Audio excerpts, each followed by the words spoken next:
Aqui, nesta casa eu me encontrei. Entrei e aqui dentro vi saída. Sim, foi nessa casa de amor que as benesses do labor cicatrizaram minhas feridas. Depois de muitos e muitos passes, estudo e a água da paciência, religar e religuei, filosofiquei, tomei ciência. Aqui, nesta casa de oração, orei, pratiquei o evangelho. Sim, foi nesse pouso espiritual que eu conheci a vida real. Rompi de vez com um homem velho. Depois de muitas e muitas preces, palestras e água da fé, religar e religuei. A casa, quando é santa, é posto de emergência, hospital de alma, dissipando dores, transcendentes traumas, frente de serviços que a todos levanta, pronto atendimento de Deus, oh Santa Casa Santa. Eu fiz amigos do peito, pessoas com quem posso contar. Atendimento fraterno, culto do evangelho no lar. Sim, nessa oficina de Jesus, chorei cantando quanta luz, com as vibrações desse lugar. Depois de muitas e muitas quedas, me fortalecendo na fé, religar e religuei. A casa, quando é santa, é posto de emergência, hospital de alma, dissipando dores, transcendentes traumas, frente de serviços que a todos levanta, pronto atendimento de Deus, oh Santa Casa Santa. Por isso canto e dou graças a Deus, secando lágrimas nos olhos meus. Depois de muitas e muitas preces, palestras e água da fé, religar e religuei. Toda casa, quando é santa, é posto de emergência, hospital de alma, dissipando dores, transcendentes traumas, frente de serviços que a todos levanta, pronto atendimento de Deus, oh Santa Casa Santa. Posto de emergência, hospital de almas, dissipando dores, transcendentes traumas, frente de serviço que a todos levanta, pronto atendimento de Deus, Santa Casa Santa. Frente de serviços que a todos levanta, pronto atendimento de Deus, Santa Casa Santa.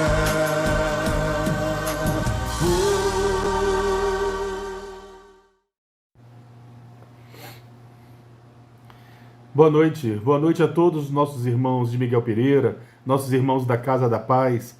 É com muita alegria que nós temos mais essa oportunidade de encontro, mais essa oportunidade de reunirmos-nos no entorno da mensagem espírita.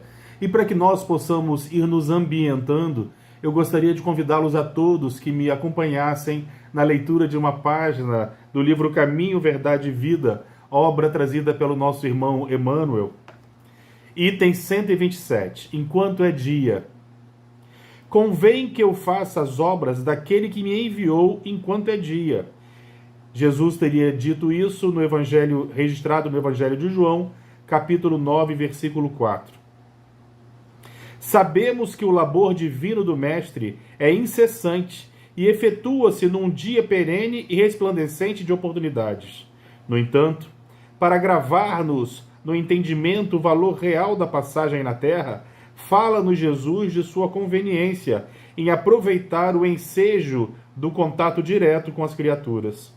Se semelhante atitude constitui motivo de preocupação para o Mestre, que não dizer de nós mesmos, nos círculos carnais ou nas esferas que lhe são imediatas, dentro das obrigações que nos competem na sagrada realização do bem eterno? Cristo não se refere à necessidade de falar das obras de Deus, mas sim de construí-las a seu tempo. Não ignoramos que, sendo ele o enviado do Altíssimo no mundo, os discípulos da Boa Nova são, a seu turno, os mensageiros do seu amor, nos mais recônditos lugares no orbe terrestre. Os que vibram de coração voltado para o Evangelho são, efetivamente, emissários da divina lição entre os companheiros da vida material, onde quer que estejam, e bem-aventurados serão todos aqueles que aproveitarem o dia generoso, realizando em si próprios e em derredor de seus passos as obras santificadas daquele que os enviou. Jamais desdenhes, desse modo, a posição em que te encontrares. Busca valorizá-la por todos os meios ao teu alcance, a fim de que teu esforço seja uma fonte de bênçãos para os outros e para o teu próprio círculo. Nunca te esqueças de aproveitar o tempo na aquisição de luz, enquanto ainda é dia. Meus irmãos, após essa belíssima leitura, essa belíssima mensagem nos trazida pelo Espírito Emmanuel, eu gostaria de convidá-los a todos que possamos nos unir em pensamento através de uma prece.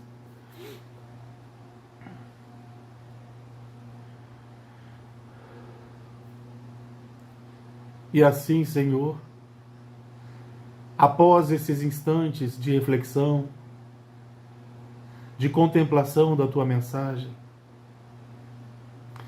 nós te buscamos, Senhor, em prece, para que Tu possas vir nos amparar, nos abençoar. Inspira-nos, Senhor, reveste-nos de Tua beleza, para que nesses instantes, estando Tu conosco e nós em sintonia contigo, nossos lares possam ser abençoados com a luz que se derrama do alto. Que essa luz possa nos inspirar, que essa luz possa nos auxiliar no nosso esclarecimento. Mas o mais importante, Senhor, que essa luz possa acalmar nossos corações ansiosos, desacelerar nossos pensamentos, envolvendo-nos em paz nesses instantes. Mas que essa luz que nos envolve, Senhor, naturalmente oriunda de Ti, que essa luz possa se irradiar daqui, amparando todos aqueles que sofrem por um motivo qualquer de dor. Nós te pedimos, Senhor, pelos necessitados de toda ordem. Te pedimos por aqueles em quem nós mentalizamos, amigos, familiares. Nós te pedimos, Senhor, que a Tua luz possa visitar os necessitados que se encontram nas ruas, nas marquises, nas calçadas, nos leitos hospitalares, aqueles que se encontram nas encruzilhadas da vida. Pedimos por todos aqueles que sofrem, Senhor, que eles possam Te sentir da mesma forma como nós Te sentimos junto a nós nesses instantes. Mas que essa luz possa permanecer acesa em nossos lares, possa permanecer acesa em nossos corações, que nós tenhamos condições de manter essas luzes acesas, alimentando essa chama com a nossa esperança, com a nossa fé e com a caridade, para que essa chama, permanecendo acesa, possa guiar nossos passos, Senhor, para que nós não trilhemos caminhos de trevas, que essa luz possa nos orientar, que ela possa também, quem sabe, auxiliar aqueles que cruzam nossos caminhos. Senhor, Tu que és a luz do mundo, Tu que és semelhante a um farol, que orienta os navegantes na noite tempestuosa, na orientação do caminho, do porto seguro, que nós nos encontraremos todos em algum momento, reunidos em Ti, Senhor. Divino guia de toda a humanidade, amado Rabi da Galileia, que toda essa luz que nos envolve, que permanece em nossos lares, que há de nos guiar, que toda essa luz possa permanecer conosco, hoje e sempre. Obrigado por tudo, Senhor.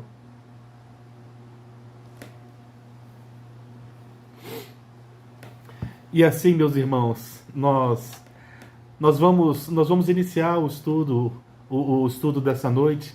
Eu gostaria de, como nós sempre o fizemos, ao longo de todos esses anos em que nos são oferecidas essas oportunidades, eu gostaria de lembrar de uma passagem muito curiosa, que ela está contida nos 3 evangelhos, mas nós vamos seguir a narrativa de Mateus, exatamente porque acreditamos que a narrativa de Mateus ela seja para nós aquela narrativa que oferece os recursos dos quais nós necessitamos, não que as outras não sejam também não sejam importantes, mas a narrativa de Mateus ela é mais singela às nossas necessidades. Nós estamos falando de um momento em que Jesus ele iniciava os primeiros passos da Boa Nova. Ele iniciava a sua caminhada, a sua peregrinação no rumo dos nossos corações. Nós estamos falando do primeiro momento em que ele reúne um público exatamente em Cafarnaum, após aquele fenômeno do batismo, lá com João o Batista, como nós conhecemos na história, nas tradições. Nós vamos ter o primeiro encontro de Jesus realizando curas em público na cidade de Cafarnaum, no momento em que ele começava a reunir o seu colégio apostólico.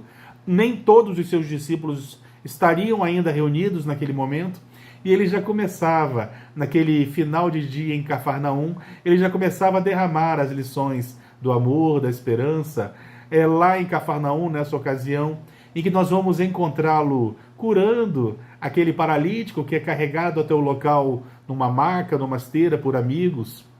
Mas a história que nós vamos contar, ela se inicia aí, mas não é bem essa a história. Nós sabemos que após aquela noite jubilosa, aquela noite maravilhosa, em que as pessoas teriam presenciado todas essas manifestações de Jesus, em que Jesus teria derramado todo o seu amor para aquelas pessoas privilegiadas que o assistiam. No dia seguinte, segundo a narrativa de Mateus, Jesus estaria caminhando numa estrada, talvez saindo de Cafarnaum, nós não temos certeza, quando ele passa por uma aduana, por uma alfândega, quando ele passa por uma coletoria de impostos. E lá na coletoria de impostos tinha um personagem. Esses personagens, eles eram chamados de publicanos. Os publicanos eram judeus que trabalhavam para os romanos, eles trabalhavam exatamente cobrando impostos. E, curiosamente, os judeus detestavam os publicanos, porque eram considerados verdadeiramente traidores. Eram judeus que cobravam impostos dos seus irmãos de raça exatamente em benefício dos romanos. Então, os publicanos eles eram detestados e, sinceramente, não imagino que fosse muito diferente nos dias de hoje. Jesus, então, passando pela coletoria de impostos, ele vê lá um homem que estaria sentado na coletoria de impostos. Jesus lhe estende a mão e diz simplesmente: vem e me segue. E segundo a narrativa dos 3 evangelhos, aquele homem que se encontrava na coletoria de impostos, que se chamava Mateus, em outros momentos ele era chamado de Levi, em outros momentos chamado simplesmente de filho do Alfeu, Mateus então ele se levanta e passa a seguir Jesus. Talvez tenha sido a conversão mais rápida de que nós tenhamos notícias. Jesus simplesmente lhe estende a mão e diz: vem e me segue.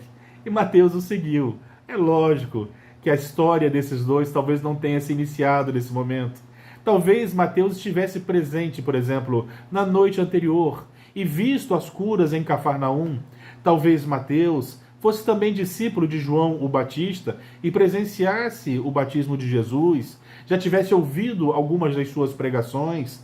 Nós não temos certeza, mas o que nós sabemos, pela narrativa contida nos 3 evangelhos, é que Jesus, então, ao passar pela coletoria de impostos, teria simplesmente estendido a mão e teria dito: vem e me segue. E Mateus o seguiu.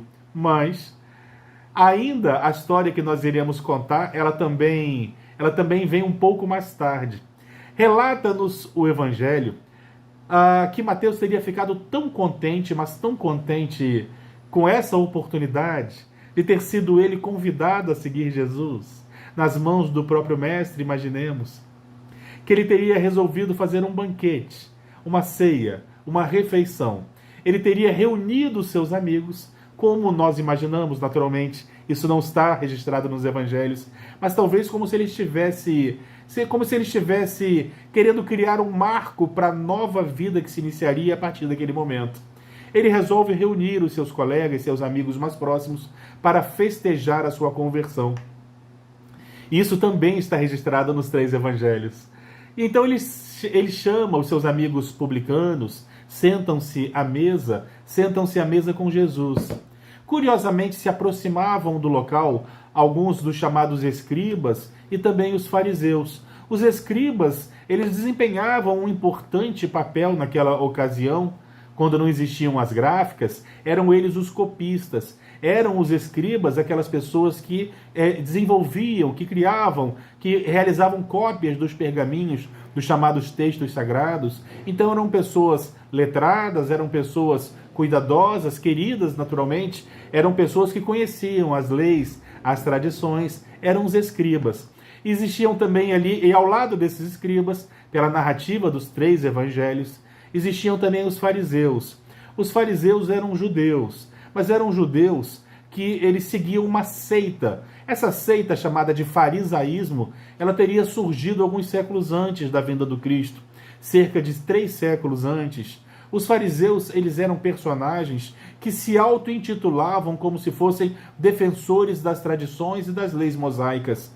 Eles eram verdadeiramente pessoas que estudavam as leis e queriam um cumprimento dela rigorosamente, um rigoroso cumprimento dessas leis, mas eles não tinham essas regras apenas para si.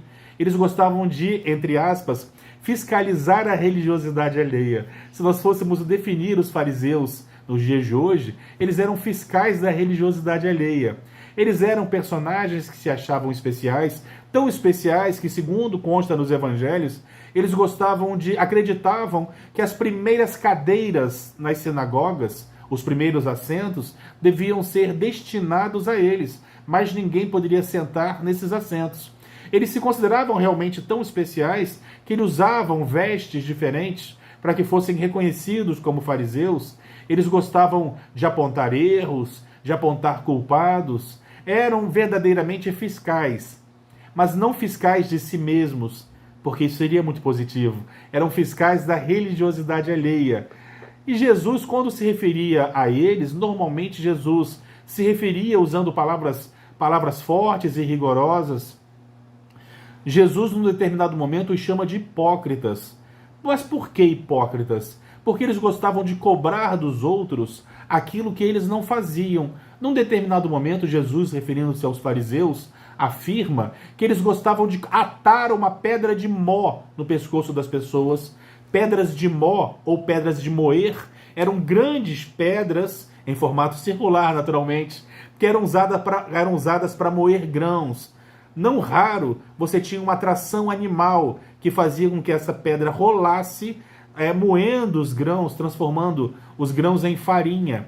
Então, segundo Jesus, os fariseus, eles gostavam de cobrar dos outros, a ponto de atarem pedra de moer no pescoço das pessoas. Pesados fardos, verdadeiramente pedras pesadas no pescoço das pessoas. Mas essas mesmas pedras, eles não queriam carregá-las nem com um dedo mínimo. Em outras palavras, eles gostavam de cobrar a religiosidade alheia, mas esqueciam-se naturalmente de que eles deveriam cobrar deles mesmos, que eles deveriam ser exemplo, ou em outras palavras ainda, hipócritas. Hipócritas são aqueles que querem exigir dos outros virtudes das quais não possuem ainda naturalmente. Em outros momentos, Jesus é até mais rigoroso, dizendo que os fariseus, eles se assemelhavam a sepulcros que são caiados de branco pelo lado de fora, mas que são repletos de podridão por dentro. Era a aparência da religiosidade. Então os fariseus, eles eram essas pessoas que tinham aparência da religiosidade, que gostavam de cobrar a religiosidade dos outros, mas na vida íntima, na vida particular, eles não impunham-se a si mesmos todo esse rigor. Em outras palavras, né, eles na vida íntima, na vida particular, eles tinham uma conduta completamente diferente daquilo que eles gostavam de cobrar dos demais, dos outros. Eles eram, em outras palavras, hipócritas. Eram fiscais da religiosidade alheia. Então estavam ali. Enquanto Jesus ceiava, sentava-se à mesa com publicanos, que eram detestados pelos judeus, e pecadores. Existiam ali outros personagens que, segundo as tradições, eram chamados pecadores. Nós não sabemos exatamente quem eram essas pessoas, mas Jesus estaria sentado à mesa com publicanos e pecadores. Quando se aproximam então os escribas e os fariseus, esses personagens que nós falávamos há pouco, e eles teriam então feito uma crítica, falado aos discípulos de Jesus, dizendo: como pode o seu mestre, o mestre de vocês, sentarem-se à mesa junto de publicanos e pecadores? O que Jesus, tendo sabido de alguma forma o comentário ácido feito pelos fariseus, Jesus então teria dito aquelas frases que todos nós conhecemos. Jesus teria dito que ele não veio para os sãos, ele veio para os enfermos, ele não veio para os justos, ele veio para os pecadores.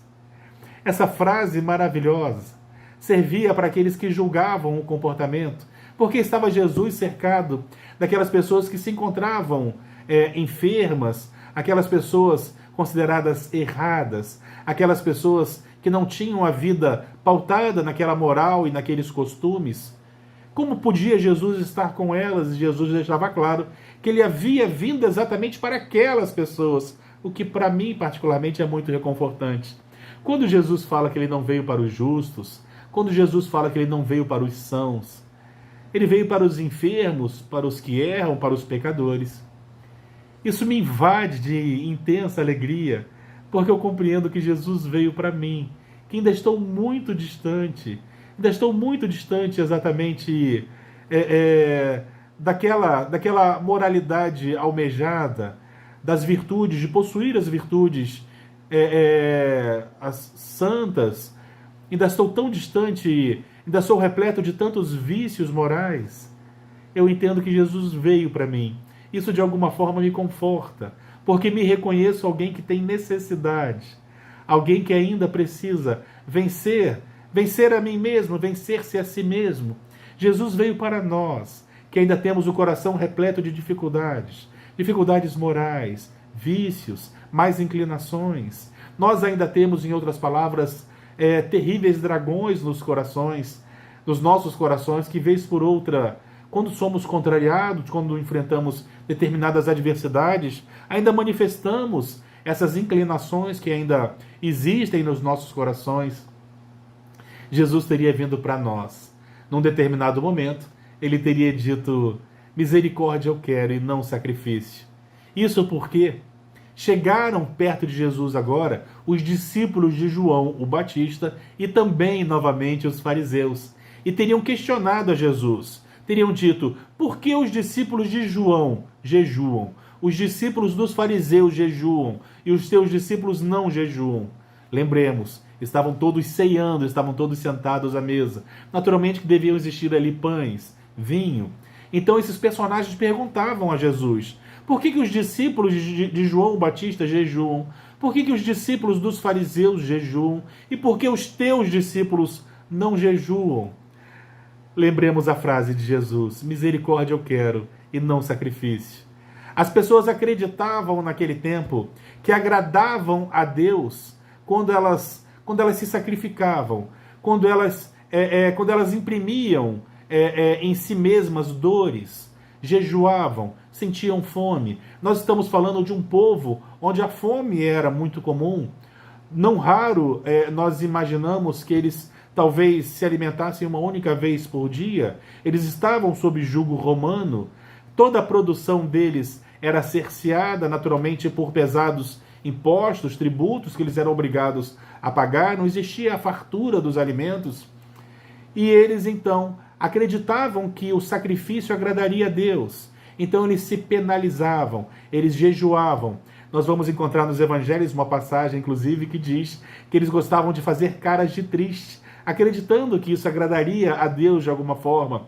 As pessoas jejuavam porque tinham na figura de Deus, aquele Deus presente nas tradições judaicas, nas páginas do Antigo Testamento, a ideia de que o nosso sofrimento, de alguma forma, o nosso sacrifício, de alguma forma, o agradaria.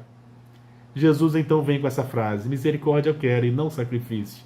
Não era esse tipo de sacrifício que ele iria exigir de nós.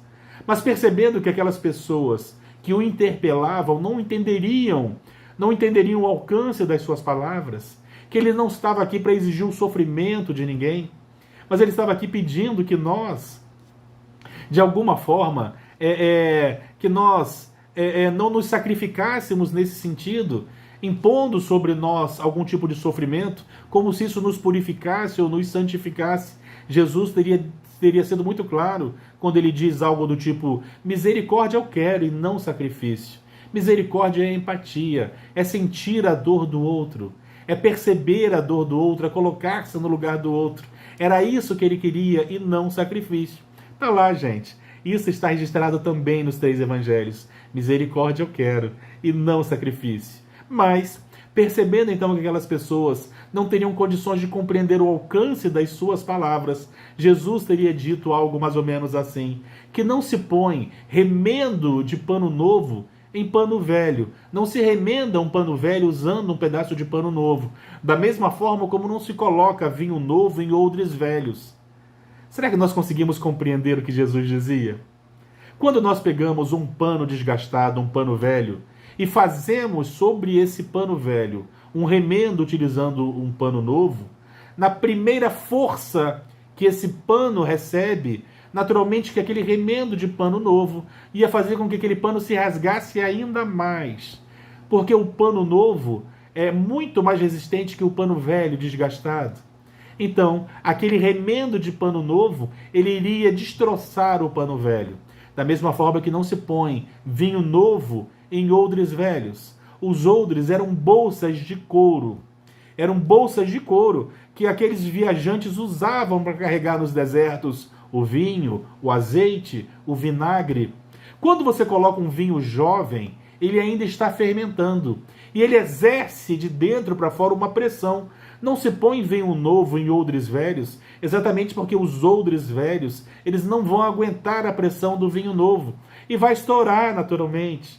Jesus estava dizendo que as pessoas que são muito abraçadas aos velhos conceitos, elas não suportam os novos conceitos.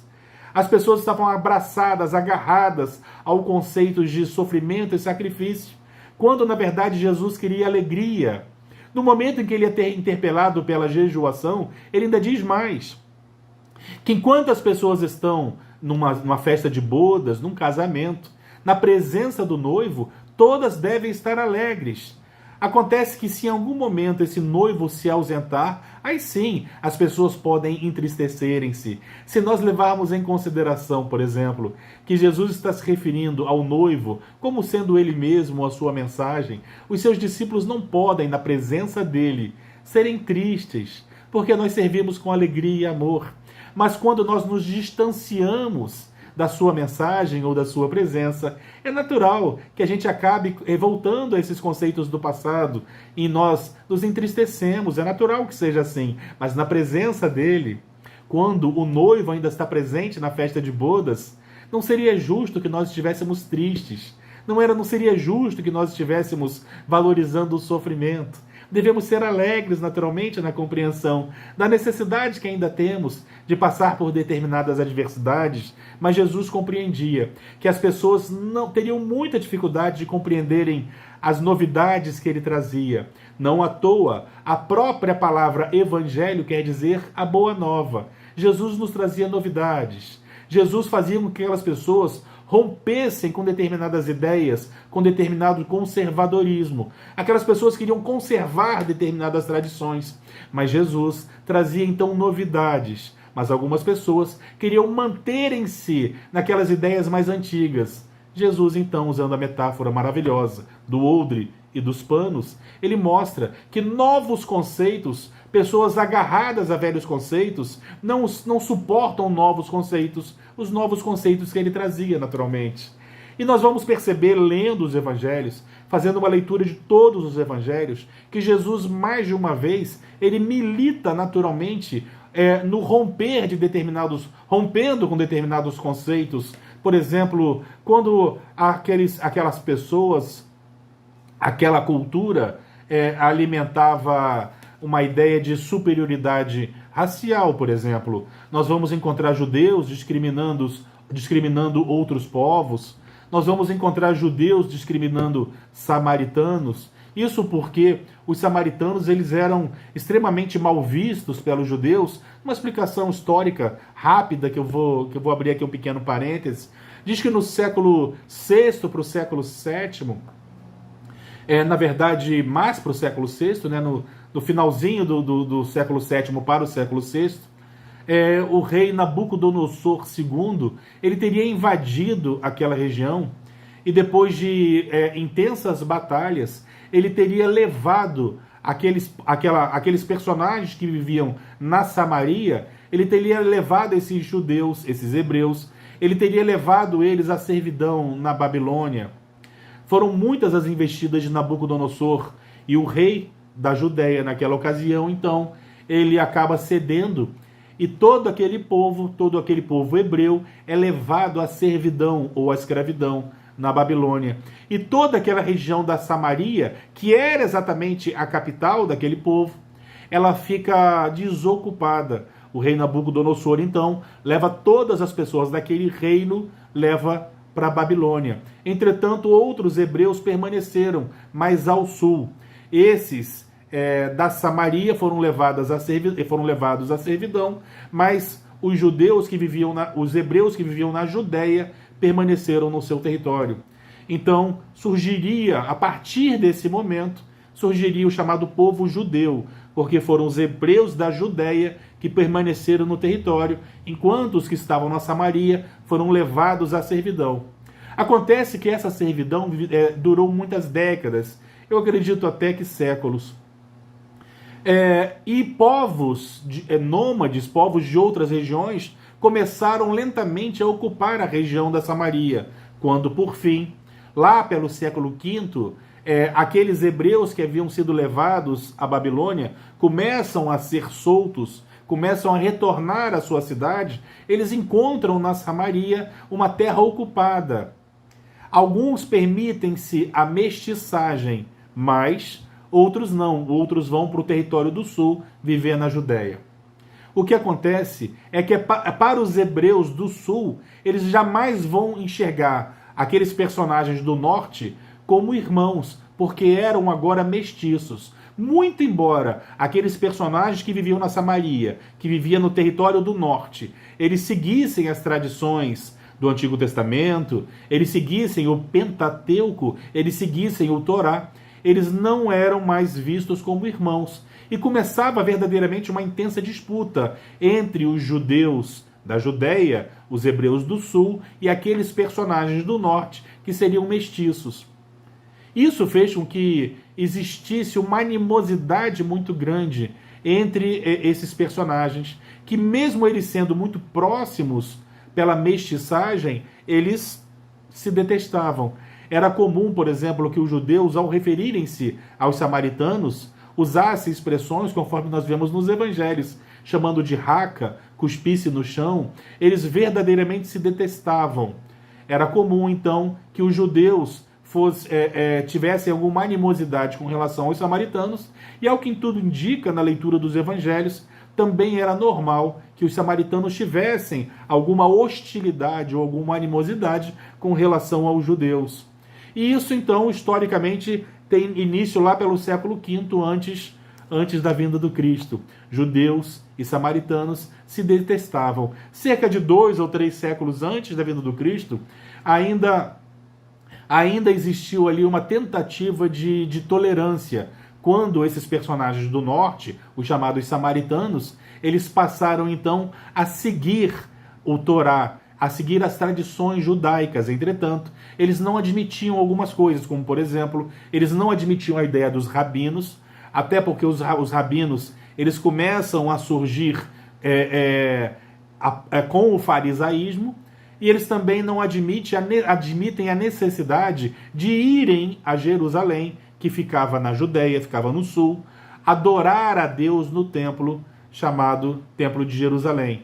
Eles criaram um altar onde eles adoravam a Deus lá no território da Samaria, um altar muito curioso, usando o palco da natureza exatamente para fazerem essa adoração. Então existiam algumas divergências religiosas, mas existia também uma intolerância com relação ao fato dos personagens do norte serem mestiços. Então existia muita briga, muita animosidade entre judeus e samaritanos. Curiosamente, Jesus, exatamente por ser ele aquele que nos trazia a boa nova, aquele que nos trazia novas verdades, novos conceitos, ele muitas vezes ele vai usar a figura dos samaritanos, exaltando as virtudes desses personagens, exatamente, quem sabe, para romper com determinados preconceitos. Por exemplo, numa das passagens mais lindas dos evangelhos, nós temos um diálogo maravilhoso entre Jesus e a mulher samaritana. Nós temos, naquela passagem da cura dos 10 leprosos, apenas um retorna para agradecer a Jesus. E Jesus afirma que aquele único que havia retornado para agradecer aquilo que teria sido o verdadeiro curado entre aqueles 10 era um samaritano. Então Jesus ele sempre enaltece virtudes nos samaritanos, talvez para romper com essa ideia que as pessoas tinham, que os judeus tinham, de inimizade ou de animosidade. Nós vamos ver na pauta dos costumes, por exemplo, quando uma mulher se teria sido flagrada em adultério, é jogada na frente de Jesus, para que Jesus a condenasse. Afirmavam que aquela mulher havia sido flagrada em adultério. Diziam que a lei determinava a lapidação, a morte pelo apedrejamento. E perguntavam a Jesus, na opinião dele, o que deveria ter sido feito. E Jesus rompia com aqueles costumes, dizendo que lhe atirassem a primeira pedra aquele que estivesse isento de pecados. Rompia também ele com a pauta dos costumes, no momento em que ele passa a admitir entre as suas discípulas, no seu discipulado, entre aqueles que o seguiam mais proximamente, tanto é que foi ela a primeira para quem ele aparece no momento da sua ressurreição. Nós estamos falando de Maria Madalena, ou Maria de Magdala, que segundo o Evangelho, ela era uma mulher que era possuidora de 7 demônios, era uma mulher equivocada. Nós não temos muitos detalhes nos Evangelhos sobre sua personalidade ou sobre o que ela fazia, mas nós sabemos que ela era alguém que era acompanhada por 7 demônios, segundo o registro dos Evangelhos. E Jesus a tem carinhosamente junto do seu colégio apostólico, então rompia ele com determinados conceitos morais. Existia muita animosidade, por exemplo, com relação à opressão dos romanos, ao povo invasor, e de repente nós temos um diálogo maravilhoso entre Jesus e um centurião romano, onde Jesus afirmava que nem entre os povos do reino, entre os judeus, ele havia encontrado um homem com tamanha fé quanto aquele homem, enaltecendo naturalmente as virtudes de um centurião romano. Então Jesus era verdadeiramente alguém que rompia com velhos conceitos. Jesus rompia com conceitos do passado. Repetindo o que eu já havia dito, não à toa a sua mensagem ficaria eternizada como sendo a boa nova. A palavra evangelho quer dizer boa nova, ou a boa novidade. Ele rompia com conceitos do passado, ele rompia com conservadorismo. As pessoas, os seus discípulos, tinham que estar verdadeiramente abertas àquela novidade, de que nós deveríamos ser capazes de amar até aos nossos inimigos, até aqueles que nós julgamos pecadores. Ele nos desafiava verdadeiramente a um perdão incondicional, à compreensão, a olharmos para o nosso semelhante com empatia, colocando-nos no lugar dos outros. Mas acontece que com o passar do tempo, a nossa tendência é nós irmos esquecendo e acabamos de alguma forma, retornando a conceitos do passado. Nós ainda alimentamos conceitos de discriminação. Mesmo nós, espíritas que somos, às vezes nós nos flagramos, sendo levados por conceitos do mundo, seguindo com conceitos em que a maioria segue, ignorando que nós compreendemos fenômenos como a reencarnação. Quando nós pegamos obras como a de André Luiz, por exemplo, nós sabemos que um espírito, ele pode animar diferentes corpos, mas no momento da sua reencarnação, ele imprime naquele DNA, ele vai imprimir as suas necessidades expiatórias, fazendo com que nós animemos diversos corpos. Corpos negros, corpos brancos, corpos amarelos, é o mesmo espírito, somos todos irmãos, naturalmente. Mas ainda existem em nós, na nossa cultura, conceitos do passado, de que existem superiores e inferiores, de que determinadas pessoas que se encontram em determinada situação de prova ou de necessidade expiatória estão assim porque querem.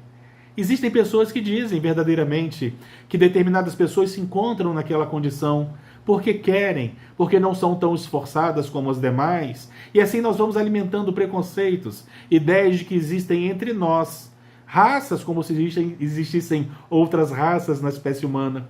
Existem raças superiores intelectualmente, o que a história vem demonstrando que isso não é uma verdade. Muito pelo contrário, mostra exatamente pequenez intelectual da nossa parte, admitirmos determinados conceitos de que existem povos culturalmente mais ricos e povos culturalmente menos favorecidos, ignorando que na realidade são os espíritos, somos nós, espíritos cósmicos, apátridos todos nós. Hoje eu estou Guilherme brasileiro, mas deixando esse corpo em algum momento, eu sou um ser cósmico que posso animar muitos outros corpos, de diversos, de posições sexuais diferentes, inclusive, porque o espírito ele não tem sexo. Ao reencarnar, ele traz as suas necessidades. Ele vai trazendo as suas necessidades expiatórias, as suas necessidades de crescimento. Mas então nós imprimimos dos nossos corpos físicos as nossas necessidades e as nossas limitações. Então nós vamos, espíritas que somos, ignorando que somos conhecedores dessas realidades, das realidades espirituais, nós vamos separando as pessoas, como se nós pudéssemos separar as pessoas binariamente, como se nós pudéssemos separar as pessoas em pretos e brancos, em sexo masculino e sexo feminino, ignorando as outras manifestações de sexualidade que existem, que não é a mesma coisa que sexo ou de gênero.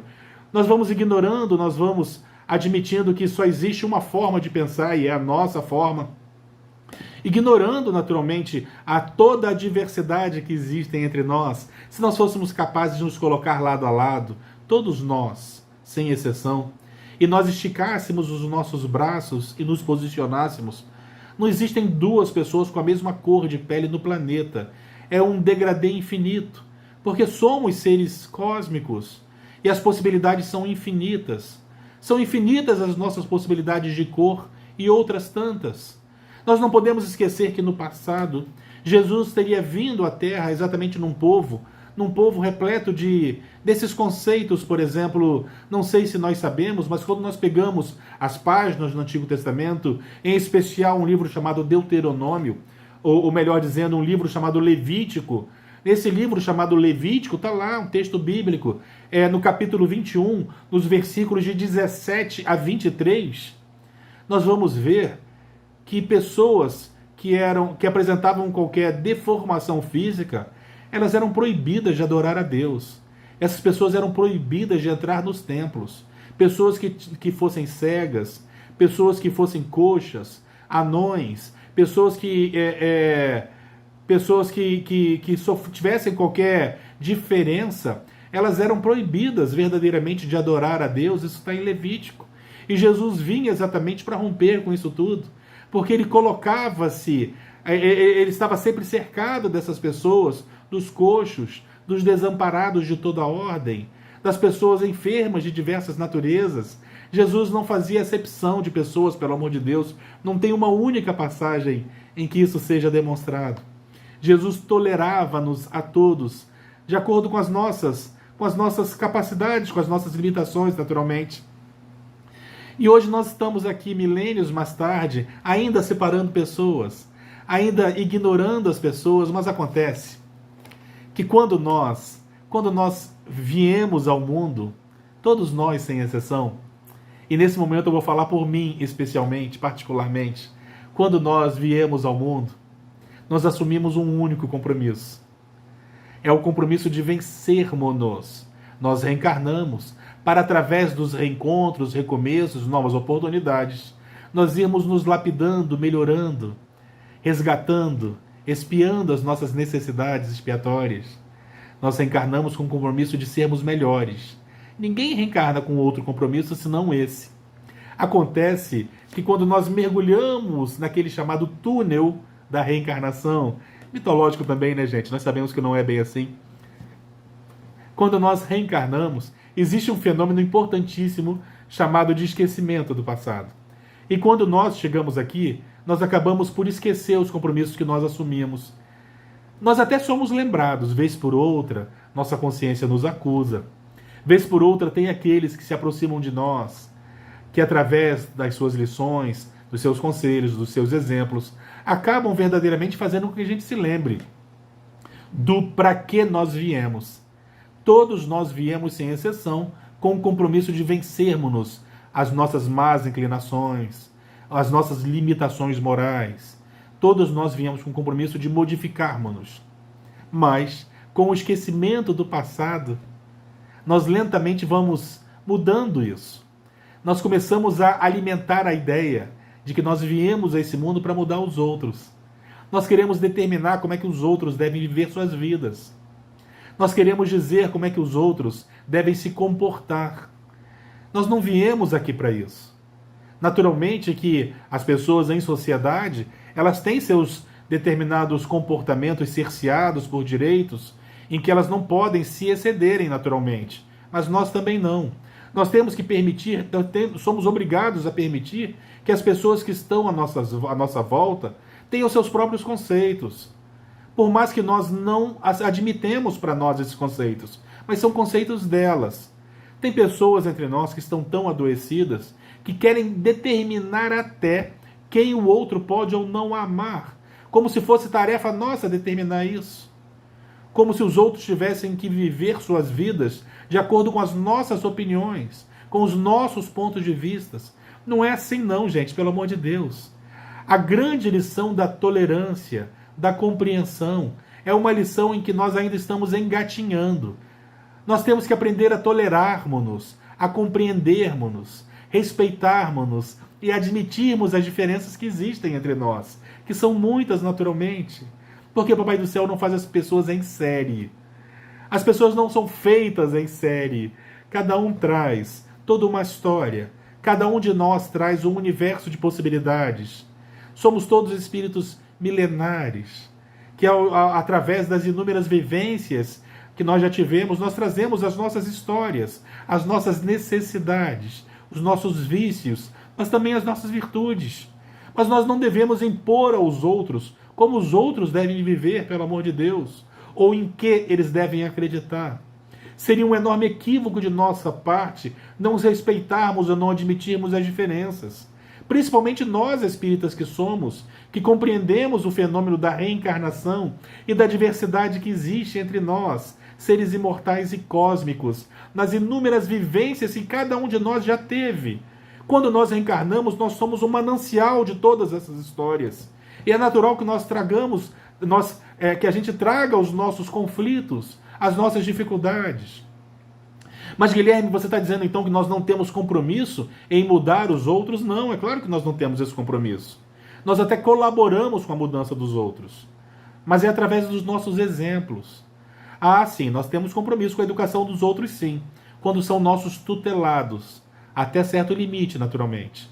Porque nossos filhos, eles pré-existiam antes de serem nossos filhos. Eles também são seres que trazem inúmeras histórias. Eles trazem um universo de possibilidades. Na infância, nós temos a grande oportunidade de imprimirmos virtudes, tolhermos determinados vícios, mas fazemos isso com segurança através dos nossos exemplos. Se nós queremos um mundo melhor, Somos nós quem devemos fazer esse mundo mudar, começando por nós, pelos nossos exemplos e pelas nossas ações. Nós gostamos muito de determinar o comportamento dos outros, ou dizer como os outros devem agir. Outra coisa que está na moda, e nós esquecemos os conceitos espíritas. Outra coisa que está na moda é a ideia, por exemplo, de que nós temos que odiar algumas pessoas. Nós temos que odiar verdadeiramente as pessoas que pensam de forma diferente. Nós temos que odiar o ódio, parece que está numa espécie de moda. Nós temos que odiar o administrador público que usurpa o bem público, fazendo mal a toda uma sociedade. Meus irmãos, essa pessoa vai responder pelos seus delitos, independente do nosso ódio. Nós não somamos nada, nós não colaboramos de forma nenhuma, sendo mais um no meio de uma multidão de pessoas que odeiam. Sejamos nós aqueles que nadamos contra a corrente verdadeiramente. Vamos vibrar amor, principalmente por aqueles que erram, porque foi recomendação de Jesus. Que nós amássemos aqueles que nos perseguem e caluniam, que nós amássemos os que nos odeiam, que nós amássemos os pecadores. São lições de Jesus, pelo amor de Deus. Então não vamos seguir com a maioria odiando, até porque nós nem temos certeza se as informações que nós temos verdadeiramente procedem. Nesse mundo em que nós estamos vivendo de tantas mentiras, que chegam nas telas dos nossos celulares o tempo todo, tem pessoas que estão se nutrindo intelectualmente apenas desses vídeos, que são pessoas anônimas falando sobre ciência, sobre política, sobre religião. E nós vamos admitindo tudo como sendo verdadeiro, sem perceber que nós podemos estar nos intoxicando. Nós vamos. Recentemente circulou uma imagem de uma juíza. Não tenho certeza se essa juíza agia dessa forma por ironia, mas ela pegava um rapaz. No momento do seu julgamento, ela o tratava carinhosamente. Ela estava preocupada com o frio, perguntava se ele estava sentindo frio, lhe oferecia um café, e as pessoas explodiam em ódio nas suas opiniões, dizendo que é absurdo, se ele estava ali sendo julgado, é porque devia ser um bandido, e as pessoas nem sabiam exatamente o que essa pessoa havia feito. Mas as pessoas derramaram que era um absurdo aquela juíza tratar com carinho alguém que havia cometido um crime.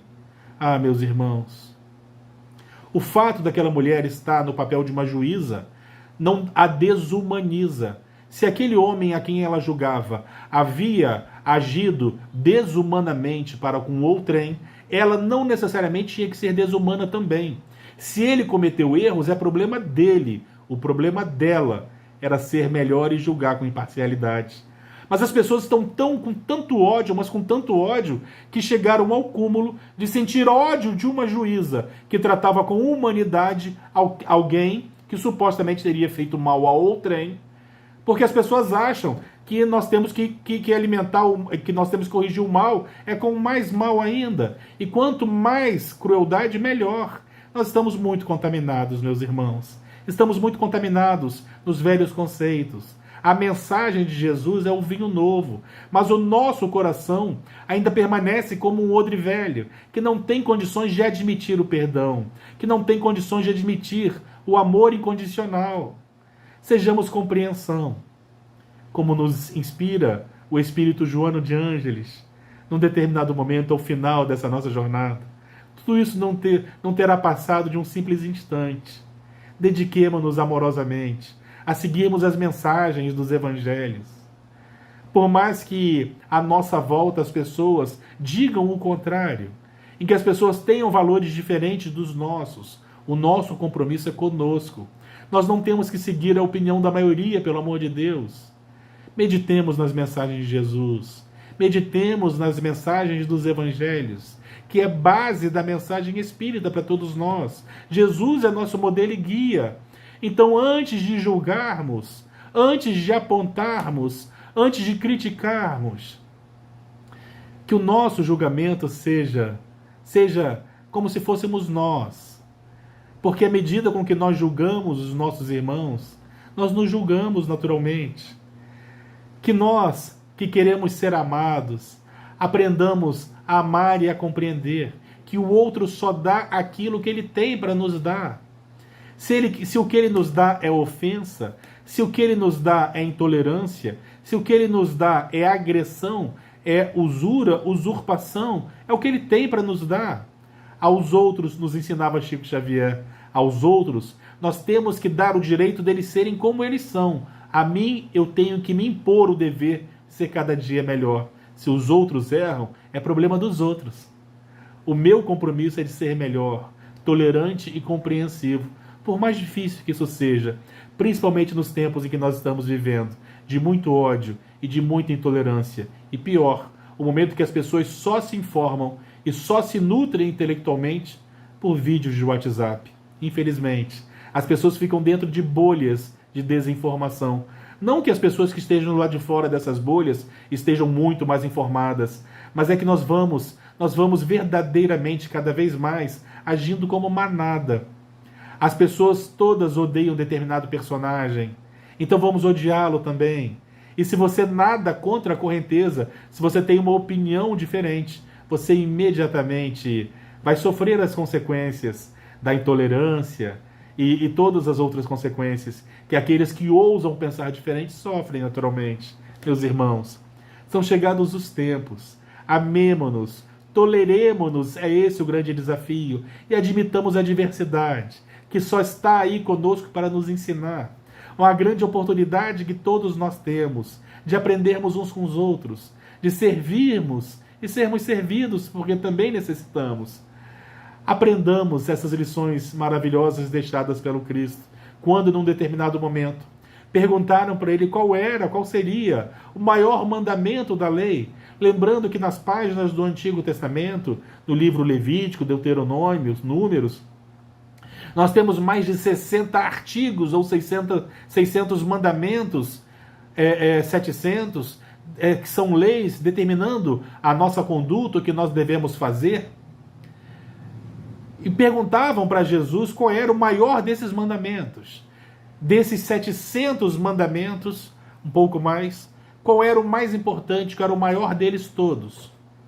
O que Jesus teria dito: amarás a Deus de toda a sua alma, de todo o seu espírito, de todo o seu entendimento. Mas aqui tendes um segundo, que é tão importante quanto o primeiro: amarás ao teu próximo como a ti mesmo. Aí se reúnem toda a lei e todos os profetas. Esses dois mandamentos existem lá no Torá, nas páginas do Antigo Testamento. Mas Jesus faz um anel entre esses dois. Nós amamos a Deus na figura do nosso próximo, amando e compreendendo e tolerando o nosso próximo. Curiosamente, ele não diz para nós quem é o nosso próximo, o que faz nós entendermos que o nosso próximo são todos aqueles que cruzam nossos caminhos. É bem verdade que existem relações de proximidade, existem aqueles próximos mais próximos, mas ele não diz, ele fala simplesmente próximo, ou seja, são todos. Toleremo-nos, respeitemo-nos as opiniões, os comportamentos, respeitemo-nos as diferenças biológicas, respeitemo-nos uns aos outros, toleremo-nos. Essa é a lição mais importante. Não à toa foi esse tema. O tema escolhido para os encontros de família espírita, para as confraternizações das mocidades, da juventude espírita, nas Comerges, no ENEF, para que nós falemos de intolerância, para que nós falemos de diversidade e de aceitação. Estamos vivendo um momento em que determinados grupos na sociedade que eram invisíveis começam a aparecer diante dos nossos olhos, como se fossem verdadeiramente um convite para que nós compreendamos a diversidade, toleremos-nos, aceitemos-nos e possamos dar os braços todos nós, unindo-nos no rumo do Pai, caminhando na direção do Pai. Pessoas com diferenças sempre existiram entre nós. A visibilidade de alguma dessas pessoas aumentou nos últimos tempos. Passamos a observar mais essas pessoas, mas elas sempre existiram entre nós, num convite, nesse momento tão importante que a humanidade atravessa. É para nós verdadeiramente um convite, para que nós possamos nos unir cada vez mais, auxiliarmos-nos, ombrearmos-nos como irmãos, fraternalmente, e caminharmos buscando Jesus em nossos corações. Meus irmãos, que a paz de Jesus permaneça entre nós.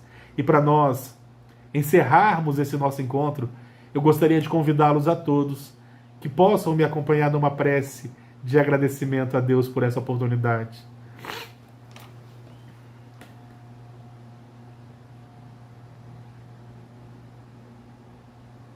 E assim, Senhor, após esses instantes de reflexões, não podemos esquecer de te agradecer por todas as oportunidades que nos são oferecidas. A cada dia, a cada novo amanhecer, novas oportunidades se vislumbram em nossos horizontes de crescimento, de tolerância. Te agradecemos, Senhor, pelo pão que não nos faltou, mas por todos os outros pães que nos são oferecidos. Os pães que nos alimentam o corpo, mas também os pães de nossas almas. Quando nós temos a oportunidade de servir, nos alimentamos verdadeiramente dos pães do céu. Te agradecemos pelo teto que nos abriga, que nos protege da chuva nos dias frios. Te agradecemos por nossas famílias. Por tudo lhe rendemos graças, até pelas dificuldades, pelos momentos difíceis, pelas adversidades. Por tudo lhe rendemos graças, Senhor. Te agradecemos por mais essa semana que se inicia. Te agradecemos pela oportunidade da nossa reencarnação. Te agradecemos por ti, Jesus, que nos acolheste nesse educandário, onde ora nós estamos matriculados em teu seio, meditando nas tuas lições, para que nós possamos vencer as nossas más inclinações, as nossas limitações morais, depurando-nos, Senhor. Sê conosco, hoje e sempre. Graças a Deus.